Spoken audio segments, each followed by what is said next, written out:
Bismillahirrahmanirrahim.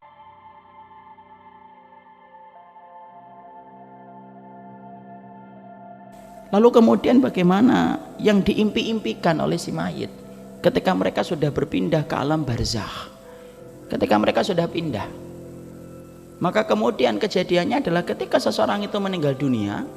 Sebelumnya kita harus mengerti di dalam hadis riwayat Barra bin Azib, manusia itu ketika telah meninggal dunia, sebelum dia meninggal dunia dia melihat kumpulan para malaikat-malaikat.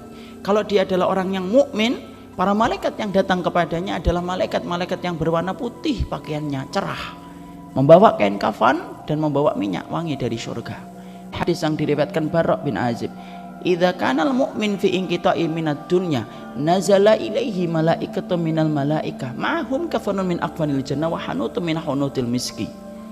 Sesungguhnya kalau orang iman yang beriman itu akan meninggalkan dunia, maka datang kepadanya para malaikat putih, pakaiannya rombongan, sejauh mata dia memandang. Makanya perhatikan orang-orang ketika akan meninggal dunia, apabila dalam keadaan sakit, tidak melihat ke kanan, tidak melihat ke kiri, tidak melihat ke bawah. Ada nggak kita melihat orang sakit melihat ke bawah? Dia selalu melihat ke atas. Karena pada dasarnya para malaikat itu ada. Fajalasu indamuddil basar. Rasulullah SAW berkata, para malaikat yang datang itu, maka kemudian mereka itu datangnya duduk sejauh mata memandang. Makanya kalau kita sedang mengkondisikan orang ketika sakaratul maut, orang yang nangis suruh pergi. Jangan ganggu orang yang sakaratul maut. Orang yang kemudian sedih, jangan ngomong apa-apa kecuali kebaikan. Jangan sampai ngomong, aduh bapak susah ini meninggalnya. Tidak boleh. Rasulullah mengatakan, fala taqulu ilal khair fa innal malaikata yu'minuna ala ma taqulun. Jangan ngomong kecuali yang baik, karena sesungguhnya malaikat itu mengaminkan apa yang kalian ucapkan. Kalau kemudian apa yang dilakukan Ustaz, kalau orang sudah melihat ke atas, ditawari apa-apa sudah tidak pingin, Pak ini ada 1 miliar, dah nggak gores. Pak rukonya gratis, dah nggak ngelihat. Maka itulah tanda sakaratul maut, ketika dunia itu sudah rasanya itu sudah hambar. Maka kemudian yang kita lakukan apa? Talqin, tenangkan, ditenangkan. Karena apa? Dia melihat peristiwa besar, jangan paksa dia untuk kemudian memahami kita. Kadang-kadang ada orang yang tidak paham sakaratul maut bagaimana psikologinya. Nangis-nangis ngomong, Pak tolong dong lihatin saya, lihat saya sebentar Pak. Tidak usah. Kalau sudah semacam itu, sesedih apapun bukan itu yang kita ucapkan. Tapi yang kita ucapkan apa? Talqin. Lakinu ala mautakum la ilaha illallah. Talqin, orang yang akan meninggalkan di antara kalian itu la ilaha illallah. Di sebelah mana Ustaz? Sebelah kanan. Mentalkinnya lembut, tidak usah buru-buru. La ilaha illallah. Berikan waktu jeda supaya dia mencerna kalimat yang kita sampaikan. La ilaha illallah, supaya dia mencerna kembali. Jangan buru-buru.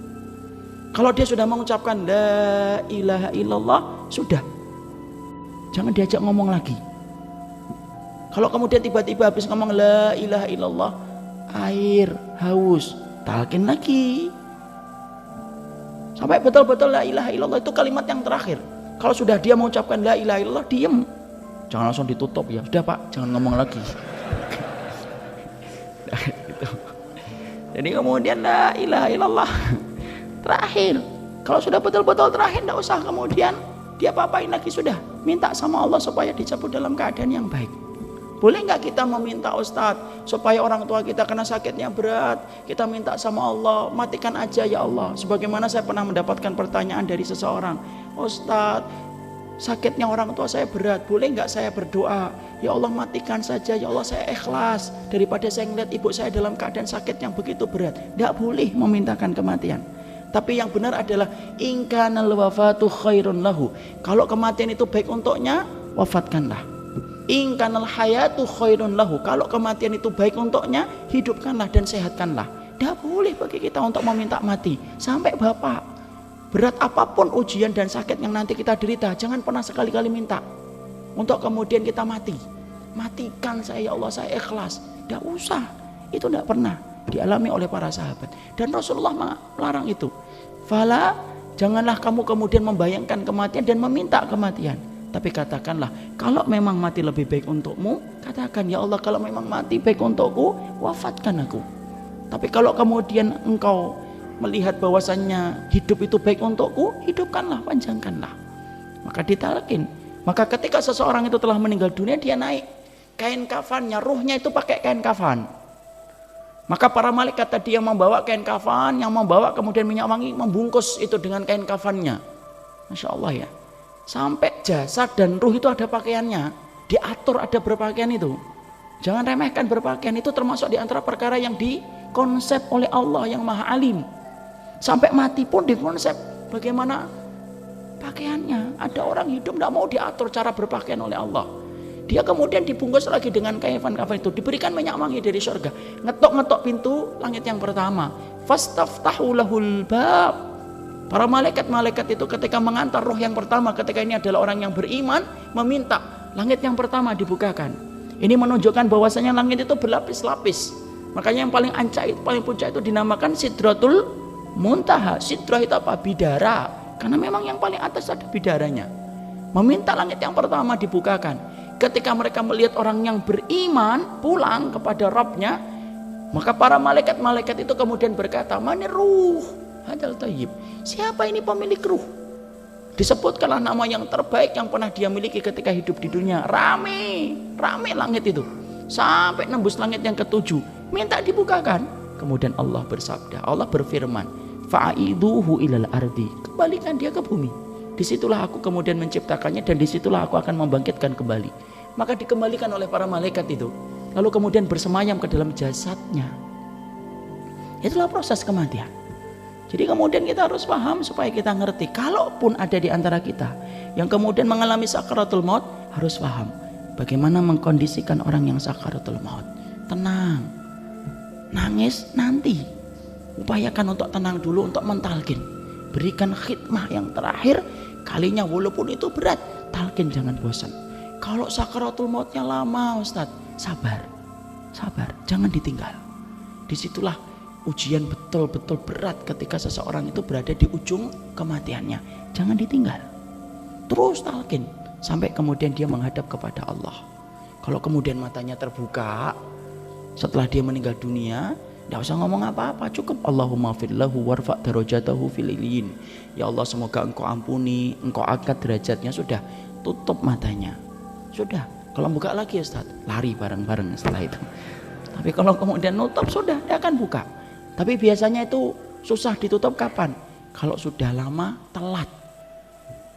Makanya nanti kita harus ngerti penyelenggaraan jenazah itu kayak apa. Jadi kalau meninggal dunia, tutup, langsung tutup. Sembari kemudian kita mendoakan kepadanya, diampuni dosanya. Setelah itu kemudian kita letakkan benda-benda yang berat dikit kayak buku di atas perutnya. Kenapa? Membantu proses pengeluaran kotoran ketika nanti dimandikan. Atau kalau kita tidak bisa, karena tidak tega mungkin meletakkan itu, karena banyak orang ini ngapain bu? Perutnya dikasih buku ini. Maka kalau kita nggak tega, diurut ketika baru meninggal dunia. Untuk apa? Supaya ketika dimandikan, diberdirikan setengah, keluar. Itu kemudian kotoran-kotoran itu membantu proses pembersihan. Nah, itu masalah akamul janaisnya.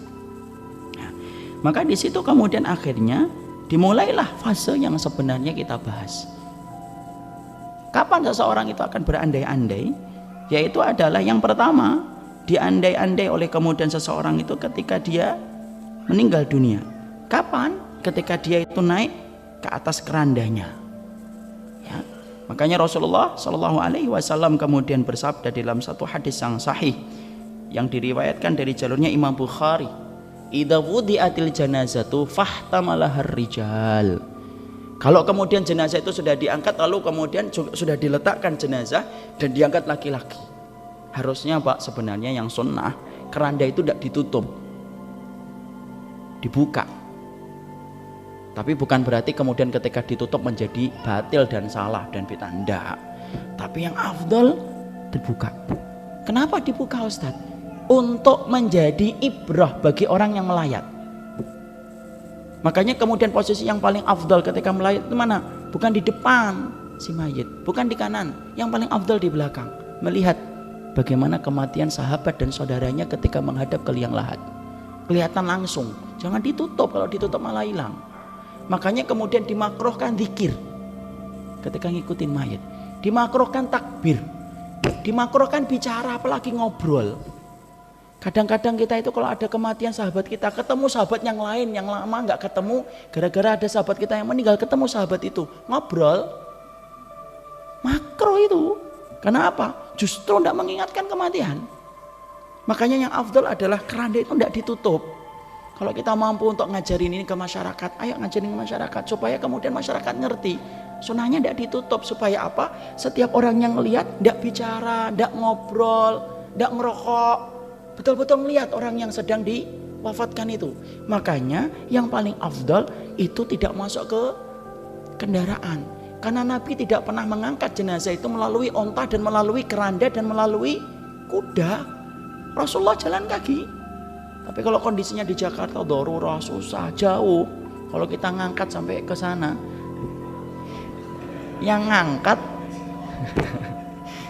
iya, ya, sudah paham lah. Apalagi yang ngangkat sudah tua-tua kan. Nah, itu darurat. Tapi yang lebih sunnah itu adalah saudara-saudara kita itu yang di kampung ketika mereka jalan. Makanya kemudian idza wudi'atil janazah wahtamalahar rijal.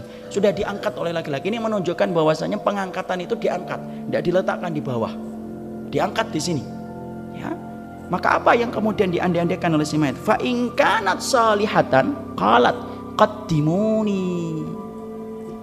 Fa in kanat ghairu salihatan faqala ya wailaha aina yadhhabuna biha yasma' sautaha kulla syai'in ilal insan lau sami'aha la sa'iqa. Rasulullah SAW kemudian berkata, sesungguhnya si mayit itu pertama kali ketika diletakkan di atas keranda, kalau dia adalah orang yang solih, maka sesungguhnya dia akan berkata, qaddimuni, segerakan aku. Jadi ketika jenazah itu pertama kali naik ke keranda, dia tak memikirkan keluarganya nangis, sedih, enggak. Dia kemudian sudah membayangkan hal yang sangat menggembirakan menuju ke liang lahat untuk mendapatkan panen dari setiap perbuatan yang telah dia kerjakan. Makanya kemudian sampai ada keterangan, apakah orang yang solih dan tidak solih sebelum ditegakkan mizan, mereka itu sudah ngerti atau sudah sadar enggak? Kalau kemudian mereka itu akan menuju kemana? Sudah tahu, sudah bisa ngeraba. Sebagaimana kalau antum dulu diuji ketika kuliah, antum habis menyelesaikan ujian, antum kan bisa nebak kira-kira nilainya berapa. Kira-kira tadi ujian saya enggak jawabnya, saya jawab 3. Yang tidak bisa saya jawab 3. Oh, saya dapat 3. Alhamdulillah tadi jawaban saya 2, saya bisa jawab semuanya. Ada yang kemudian saya 1 tidak bisa jawab, padahal soalnya cuma 1 mungkin. Tapi orang itu bisa bayangkan kira-kira dia dapat berapa. Dia dapat berapa itu sudah bisa bayangkan dia. Oh, paling kalau melesetnya dikit. Oh, saya dapatnya 7, paling mungkin 7,5 atau mungkin 6,5. Sama. Para ulama kemudian salaf menjelaskan manusia ketika mereka itu sudah meninggal dunia, itu sudah bisa meraba dia itu termasuk orang yang akan mendapatkan kebahagiaan atau tidak. Maka perhatikan, Rasulullah sampai mengatakan ingkanat salihatan, kalau dia orang yang solih, bergegas dia mengatakan qaddimuni, ayo segerakan, ayo. Kayak anak kecil itu loh, kalau diajak ke teman bermain, ketika dia ngelihat teman bermainnya, kadang-kadang kan tidak sabar. Kita baru atret, parkir, baru kemudian kita menempatkan mobil, anaknya sudah buka kunci mobil, sudah turun, sudah lari ke tempat bermain, karena tidak sabar. Itulah perumpamaan, kias, menggambarkan tentang orang-orang yang mereka itu kemudian meninggal dunia, ketika pertama kali dia itu kemudian dinaikkan ke atas keranda, maka sesungguhnya dia langsung berkata, qaddimuni, qaddimuni. Fa in kanat ghairu salihah, kalau kemudian ternyata dia tidak salih, faqalat, lalu kemudian dia berkata, ya wailaha aina yadhabuna biha. Dia dalam keadaan ketakutan. Lalu kemudian dia berkata, ini kemana, celaka sekali. Dia ngomong kepada orang-orang yang ngangkat dia, hei, ini kemana, celaka sekali kalian ngangkat saya ini, mau kan ajak kemana kalian ini. Sampai kemudian Rasulullah mengatakan, yasma sautaha, didengarkan itu suaranya oleh setiap orang. Lau sami'ahal insan, kalau suara itu mampu didengar oleh manusia, la sa'iqa, manusia itu pasti akan pingsan mendengar suara jeritannya. Jadi Allah itu membatasi pendengaran kita, itu hikmahnya besar. Kalau kita pendengaran kita dibuat tanpa batas, tidak bisa tidur. Karena ketika kita tidur, dengar penduduk kubur sedang disiksa. Kalau kita pendengarannya kemudian tidak dibatasi, kita tidak bisa tidur ketika kita mendengar ada orang yang jerit-jerit ketika baru meninggal dunia, ketika dia protes, dibawa kemana saya? Makanya para salaf berkata, Allah membatasi penglihatan kita, Allah membatasi pendengaran kita, itu hikmahnya besar. Kalau tidak dibatasi, tidak akan hidup tenang kita untuk melihat ataupun mendengar sesuatu yang sebenarnya tidak perlu kita dengarkan. Jadi itulah yang pertama. Jadi menggambarkan bahwasanya kebahagiaan itu langsung dirasakan orang-orang yang pertama kali meninggal dunia. Maka sesungguhnya itulah yang menjadikan kita perhatikan, kenali Allah dalam keadaan sempitmu, lapangmu, supaya Allah itu mengenal kamu dalam keadaan lapangmu. Inilah yang menjadi kabar gembira tempat pertama kali ketika jenazah itu baru kemudian diwafatkan, dinaikkan di atas keranda dan dia bergegas. Dia ingin mengatakan bergegas, menggambarkan kegembiraan yang dia rasakan. Padahal dia tahu dia menuju ke liang lahat. Ini yang pertama penjelasannya